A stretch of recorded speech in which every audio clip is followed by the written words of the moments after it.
10장 39절에 보면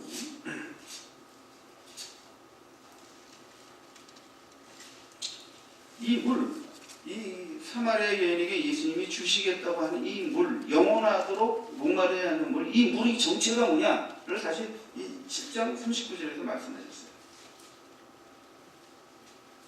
자, 10장 37절부터 제가 읽어볼게요. 명절 끝날 곧 큰 날에 예수께서 서서 외쳐 이르시되 누구든지 목마르거든 내게로 와서 마시라. 누구든지 목마르거든 내게 와서 마시라. 뭐 사마리아 여인뿐 아니라 유대인뿐 아니라 누구든지 목마르다고 느끼면 내게 와서 마시라. 그 다음에 그럼 마신다는 게 뭐냐?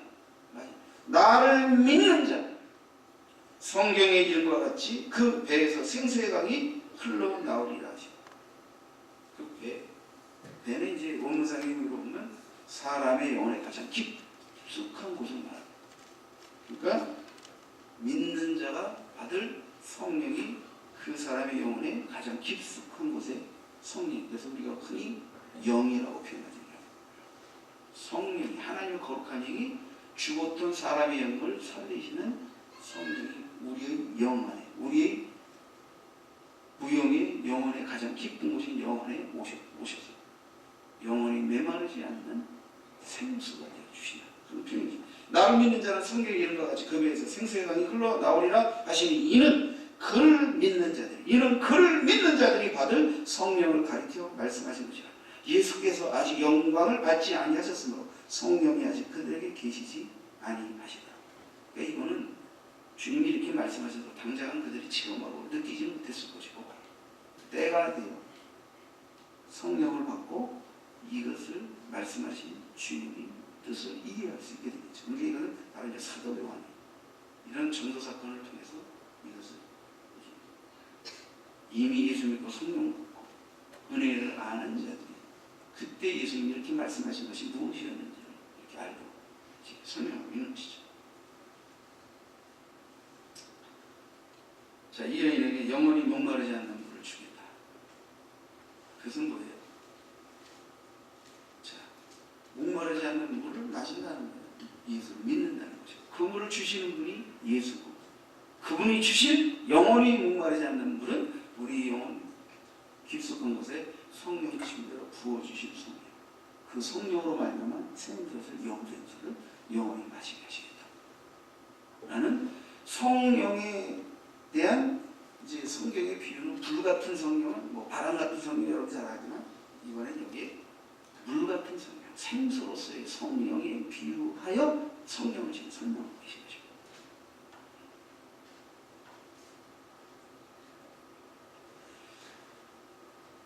우리는 야곱의 문물과는 완전히 다른 생수, 영혼의 생수,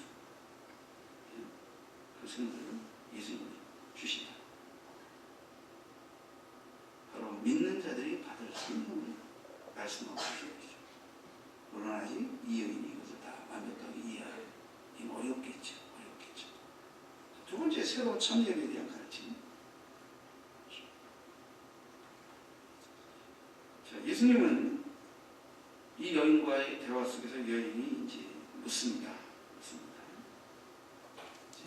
20절에 보면 20절에 우리 조상들은 이 산에서 예배했는데 당신들이 말한 예배할 곳이 예루살렘이 있다. 그러니까 이제 사마리아인들이 드리는 이 그리심 산에서의 예배와 유대인들, 정통 유대인들이 예루살렘 성소에서 드리는 예배, 이거에 대한 어떤 비교, 차별성 또는 열등감, 이 고민을 이 여인이 얘기하는 거죠. 예수님께. 근데 21절에 보세요. 예수께서 이르되 여자여 내 말을 믿으라. 내 말을 믿으라. 이 산에서도 말고 예루살렘에서도 말고. 정말 이 여인이 진짜 사마리아인들이 진짜 듣고 싶었던 얘기예요. 역사 속에서 수백 년 동안 예루살렘 이 성전 위에 어떤 곳에서 근데 예수님은 예루살렘으로도 말고 이 산으로도 말고 너희가 아버지께 예배할 때가 이른다. 그러면서 너희는 알지 못하는 것을 예배하고 우리는 아는 것을 예배하는 이는 구원이 유대인에게서는 아니라 23절에 아버지께 참되게 예배하는 자들은 영과 진리로 예배할 때가 옵니다. 영과 진리로 예배하는. 곧 이때라 아버지께서는 자기에게 이렇게 예배하는 자들을 찾으십니다. 그러니까 주님은 아버지 하나님은 지금 예루살렘에서 예배하는 자, 그리심산에서 예배하는 자, 우리 성전이 진짜 성전이다, 뭐 좀 더 우리 예배도 받으신다, 아니다 우리만의 예배를 받으신다, 이런 하나님이 아니라 영과 진리로 예배하는 자를 찾으십니다. 24절에 하나님의 영이신 예배하는 자가 영과 진리로 예배할 것이니라. 우리는 예수님이 이 여인에게 가르치신 하나님의 영이신 예배하는 자가 영과 진리로 예배할지니라는 말 뜻을 풀어야 돼요. 의미를 풀어야 돼요. 말 뜻은 어렵지는 않아요. 그러나 이 말을 전하고 가르치는 자는 이 말 뜻을 성경적으로 정확하게 원문상의 의미로 전하려면 저도 몇 시간 찍으면서요. 전에도 많이 가르쳤지만 또 한 번 더 확인하고.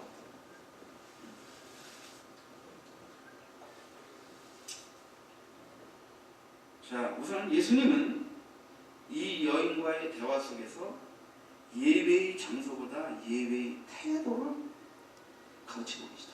참 예배는 어디서 누가 드리느냐가 아니라 예배를 드리는 자가 어떤 중심으로 어떤 태도로 하나님께 나와 예배하느냐에서 참 예배의 가짜 예배가 가려진다 하는 것을 말씀하고 계십니다.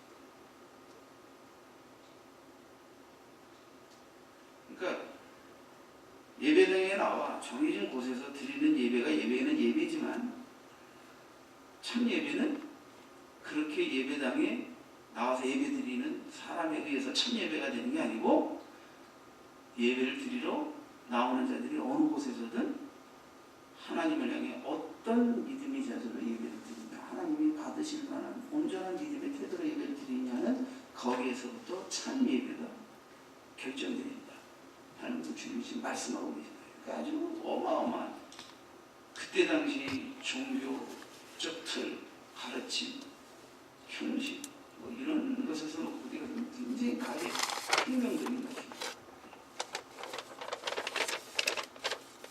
자, 하나님은 영이시니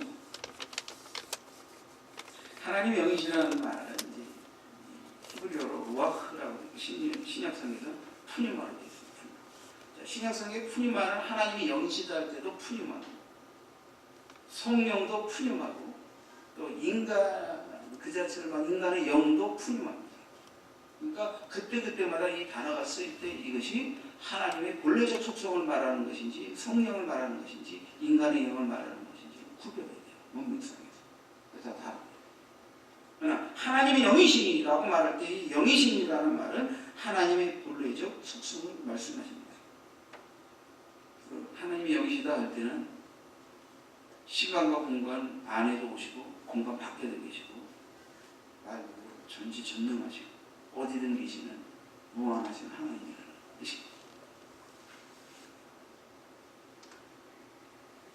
자, 하나님은 영이시니 하나님은 영이시다라는 이 표현은 그저 성경에 하나님의 속성을 표현하는 다양한 여러 가지 방식과 동일한데 예를 들면 성경에는 하나님은 빛이시다 요한일서 1장 5절 하나님은 사랑이시라 요한일서 4장 8절로 16절 하나님은 소멸하는 분이시라 히브리서 12장 29절 이렇게 하나님은 뭐뭐시다라는 이 표현들은 하나님의 속성을 표현하는 표현법.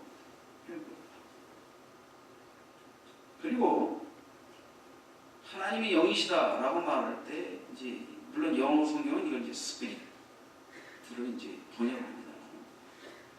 요새 세상에서 뭐 심리학에서 또 여러 뭐 인본주의에서 스피릿이라는 말을 쓸 때 다 다릅니다. 우리 기독교에서 말하는 스피릿과 같지가 않아요. 그러니까 여러분 용어는 다 똑같은 게 아닙니다. 의미가. 근데 그 하나님은 그저 영이시다라고 말할 때 이 푸니마 앞에 정관사가 없어요. 정관사가 없어요. 이것은 이제 헬라어 문법적으로 볼 때 푸니마 앞에 정관사를 붙이지 않는 이 서술적 용법은 하나님의 본성과 인격을 나타내는 문법적 특성입니다. 이거는 뭐 언어학을 공부하는 상황이 아니니까 더 이상 설명하지 않겠습니다. 하나님의 인격적 속성을 나타낼 때는 하나님은 뭐뭐다, 사랑이다, 뭐 할 때 거기 정보들하게 붙잡고 그냥 그분의 속성 자체를 표현하면서 그렇게 설명한다. 그게 이제 헬러 문법적 의미 속에 들어가 있다. 그렇게만 이해하시면 되겠습니다. 자, 하나님이 영이시다라는 말은 정말 하나님은 그죠? 뭐라 볼까요? 이 무한한 시각을 갖고 계시고 어디든 계시고 전능하신 하나님이시죠. 그죠? 그 하나님 앞에 예배하는 자는 신령과 진정으로 예배해야 된다는 거예요. 그래서 하나님은 이렇게 영이시기 때문에 이런 우리 안에도 오시고 우리 밖에도 계시고 우리가 생각하는 시간 안에도 계시고 우리가 생각하는 시간 밖에도 계시고 그래서 전지전능하시고 무한하신 영이신 이 하나님은 우리를 하나님의 영이시라고 말할 때는 하나님이 우리를 영적으로 만나주신다. 하나님이 영이시기 때문에 하나님이 영적으로 우리를 만나주신다. 물론 이것도 이제 많은 강론을 가지고 공부를 해야 되겠지만 그렇게 개념만 여러분들이 머리에 하나님은 영이시고 그 영이신 하나님은 우리를 영적으로 우리를 만나주신다. 거기에 가장 핵심적인 것은 인간이 타락한 이후에 영의 기능이 죽어있기 때문에 인간은 스스로의 힘으로 영이신 하나님을 찾을 수도 만날 수도 없습니다. 신학적으로. 단지 그 신을 이게 신인가 보다 해서 느티나입니다. 철이라고 피나입니다. 이게 뭐 샤머니즘 이런 게 발달하고 엉뚱한 타종교에서 이제 그렇게 할 수 있겠지만 그렇게 해서 되는 게 아니고 하나님이 영이시라고 할 때는 하나님이 우리의 죽었던 영을 살리셔서 다시 말해 우리의 죽었던 영의 기능을 회복시켜서 영이신 하나님이 우리에게 자기 자신을 계시하실 때 느끼게 하시고 알게 하셔서 교통하게 하신다. 교통하게 하신다. 그것을 누구를 통해? 예수를 통해. 그것을 누구를 통해? 성령으로 말미암아 하신다. 그래서 왜 우리가 예수를 믿어야 하느냐? 영적으로 볼 때 하나님과 교통이 단절된 우리가 교통할 수 있는 자. 만물을 지으시고 우리를 자신의 형상대로 지으시고 그분의 뜻을 거스려 멸망으로 죽음으로 형벌로 나아가는 우리를 영생으로 들이시기 위하여 독생자 예수를 보내시고 그를 믿음으로 그 모든 죄를 도말하시고 하나님 앞에서 죽었던 영을 살리시고 성령으로 말미암아 어떻게 돼요? 성령이 우리 영 안에 거하셔서 하나님과 성령 안에서 예수 안에서 말씀 안에서 교통을 회복하고 교통을 이루어가며 사는 존재가 되게 하신다. 이게 기독교 신앙에서도 신앙자의 핵심적인 아주 귀한 비밀입니다. 비밀. 하나님이 영이시기 때문에 영이신 하나님 우리의 이게 영적으로 다가오셔서 만나 주십니다.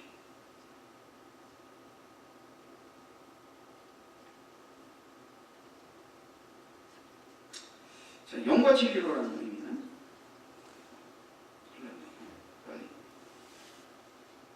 영과 진리로라는 말은 원문상의 의미는 성령과 진리 안에서 이런 뜻이에요. 여기서 말하는 영은 성령과 진리 안에서. 근데 이제 N이란 뭐뭐 안에라는 전치사 앞에 이제 영과 진리라는 이제 영, 진리라는 같이 이제 거기 맞물려 있는. 그러니까 우리가 이제 이것을 해석할 때는 이렇게 보면 돼요. 진리의 영, 진리의 영으로 얘기한다. 이렇게 보시면 돼요. 진리의 영.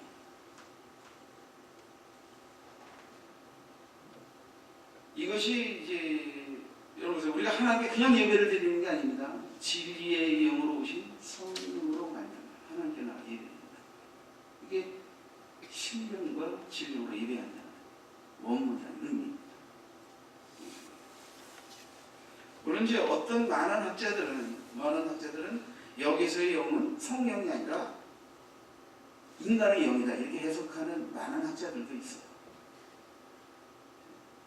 자, 이 영을 성령과 말씀인 진리로 놓고 볼 때 거기 엔드로 그죠 몸못 안에 같이 두 개가 연결되어 있는데 이것은 이 영과 진리가 동일한 의미를 갖습니다. 그렇기 때문에 사람의 영과 만약에 이게 사람의 영으로 해석을 하면 여기 진리는 진정이 되죠. 그러니까 영과 진정, 그러니까 진정한 마음으로 하나님께 나와 예배된다. 이렇게 이 영이 사람이라고 생각하면 여기도 진리가 진정이 되는 거고, 여기가 성령이다라고 해석을 하게 되면 여기는 진리인 것이죠. 그러니까 진리의 영이 되는 거예요. 진리의 영. 근데 원문상의 의미로 놓고 볼 때는 인간의 영과 진정한 마음이라는 의미보다 진리와 성령 예배를 드립니다. 진리의 영으로 예배를 드려야 되는데 이렇게는 적용이 없어요. 적용적인 측면에서는 진리의 영이신 성령에 의해 살림을 받은 영, 우리의 영혼이, 우리의 마음이 하나님 앞에 어떻게 돼요? 성령과 진리의 영의 터치를 받게 되면 어떻게 돼요? 우리가 하나님의 임재 속에서 주님을 보게 되죠. 회개하는 마음. 진리의 영이 역사하게 되면 교만이 꺼져나가고 겸손하게 되고 하나님의 구원을 바라게 되죠. 그러니까 겸손한 마음, 통회하는 마음으로 하나님을 예배드리는 반응이 나오게 돼요.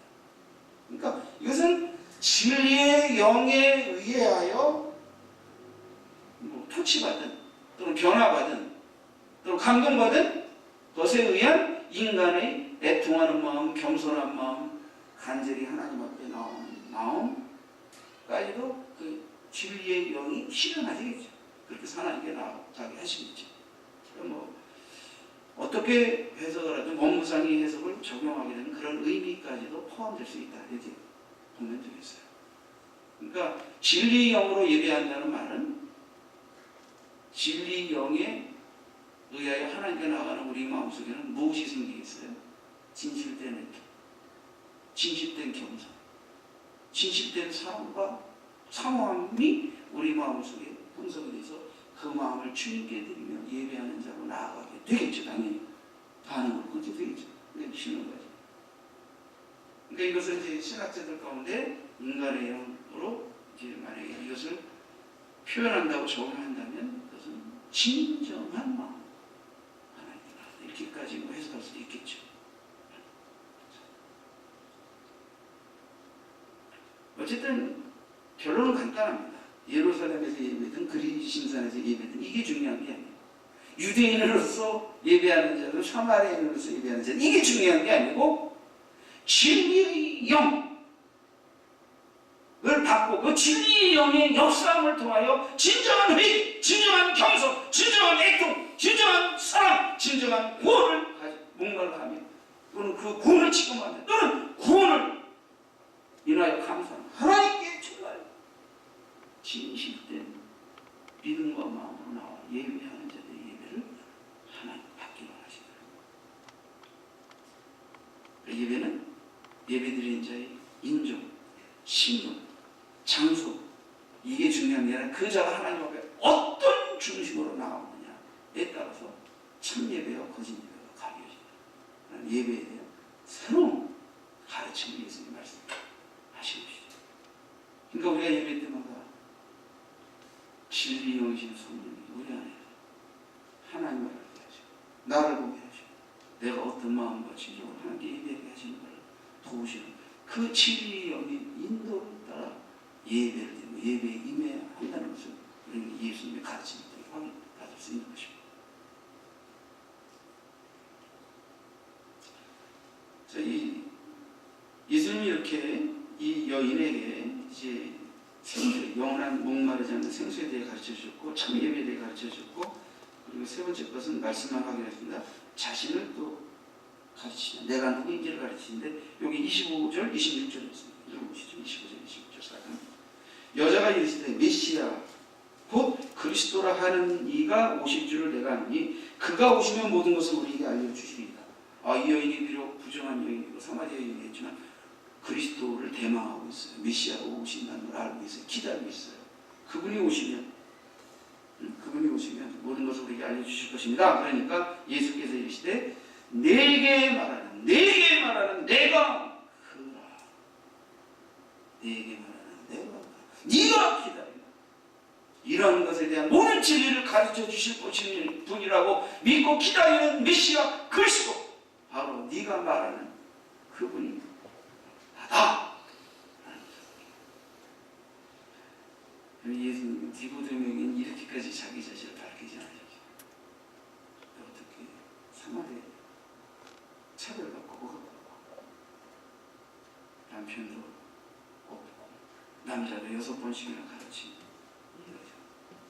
여자에게는 예수님이 단도직입적으로 메시아가 오시면 이것은 내가 그다. 쉽게 말이 않습니다. 주님 앞에 내세롭게 하셔서 10년 전부터 또 자신이 사는 못하는 하나님 앞에 내세롭게 했습니다. 이 여인이 더 이상 자랑거리가 어디 있습니까? 요즘 세상 말로 비관의 물에 풍덩 빠져 죽지 않는 게 다행이지. 주님이 이 여인에게 차별 없이 다가가셔서 어떤 의미에서 보면 더 이상 바닥으로 내려갈 수도 없는 그 여인에게 다가가셔서 사랑과 자애와 친절하게 그 영혼에게 친절한 말씀을 가르치시고 깨우치시고 내가 네가 기다리는 메시아 그리스도다라는 것을 밝히시고 그 여인이 가만히 있었어요. 물통이를 내버려 그냥 마을에 들어가서 내게 대한 모든 것을 가르치신 그분이 이 마을에 오셨다. 이 마을에 오셨다. 예수님은 그곳에서 머무시면서 말씀을 전하는데 나중에 사마리아인들이 뭐라고 고백합니까? 전에는 내가 한 말 때문에 우리가 예수께 나왔지만 이제는 예수님이 직접 하신 말씀을 우리가 믿기 때문에 예수께 나온 것을 저는 그렇게 표현하고 있는 거죠. 그래서 예수의 말씀으로 말미암아 믿는 자가 더욱 많아졌는데 우리가 믿는 건 내 말로 인함이 아니고 우리가 친히 듣고 그가 참으로 세상의 구주신 줄 압니다. 그래서 이제 믿는다. 전에는 네가 한 말 때문에 나와가지고 이제는 그분이 친히 하신 말을 듣고 믿고 그분이 구주이신 줄 알기 때문에 그분의 말씀을 듣는다. 이렇게 고백하고 있습니다.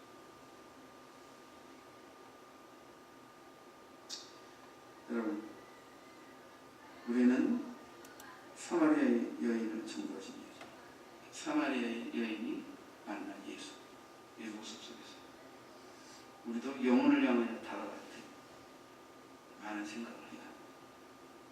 여러분, 예루살렘과 사마리아의 두 도시의 편견, 북왕국 이스라엘이 멸망할 때 그 도시가 사마리아였고 멸망한 이후에 아스리인들이 남은 사람들 다 흩치고 남은 사람들과 결혼시켜서 혼혈하는 이스라엘의 정체성을 뽑아버렸죠.